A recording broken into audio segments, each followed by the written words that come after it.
વડોદરા શહેરના ગોરવા સુભાનપુરા વિસ્તારમાં આવેલ આધાર ઓર્થોપેડિક હોસ્પિટલમાં એક નર્સ ઉપર વિધર્મી સહકર્મચારીએ મરજી વિરુદ્ધનું કૃત્ય કર્યું હતું, જે મામલે નર્સ દ્વારા ગોરવા પોલીસ સ્ટેશનમાં ફરિયાદ દાખલ કરવામાં આવી હતી। ગણતરીના કલાકોમાં જ ગોરવા પોલીસે આરોપીને દબોચી લીધો છે અને તેનું મેડિકલ ટેસ્ટ પર કરાવવા માટે તેને મોકલી આપ્યો છે। આ અંગે વધુ માહિતી ડીસીપી જોલી કોટિયા દ્વારા પ્રેસ કોન્ફરન્સ યોજી આપવામાં આવી। વડોદરાના ગોરવા વિસ્તારમાં આવેલી આધાર ઓર્થોપેડિક્સ હોસ્પિટલમાં કામ કરતી નર્સ જોડે પરિણીત સહકર્મચારીએ મરજી વિરુદ્ધનું કૃત્ય કરતા મામલે આજ રોજ પોલીસ મથકે પહોંચ્યો હતો।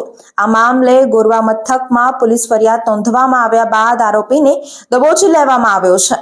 પીડિતા અને આરોપી બંનેનું મેડિકલ કરાવીને વધુ કાર્યવાહી કરવાની તજવીજ હાથ ધરવામાં આવી છે।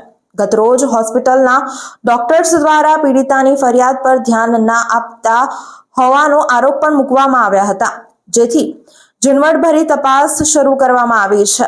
ડીસીપીએ મીડિયા સાથેની વાતચીતમાં જણાવ્યું હતું કે ડીસીપી જુલી કોટિયાએ જણાવ્યું હતું કે ગોરવામાં આધાર હોસ્પિટલ છે, જેમાં ભોગ બનનાર યુવતીની વિરસનના આધારે ગુનો દાખલ કરવામાં આવ્યો છે।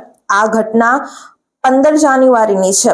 યુવતી પોલીસ મથકમાં આવી તુરંત ગુનો નોંધી લેવામાં આવ્યો હતો। યુવતીના સાથી કર્મીએ તેના ઉપર બળજબરીથી દુષ્કર્મ આચર્યું છે। ઘટના સમયે સ્થળ પર હાજર દર્દીઓ પીડિતાના સહકર્મીઓની પૂછપરછ હાથ ધરવામાં આવી છે।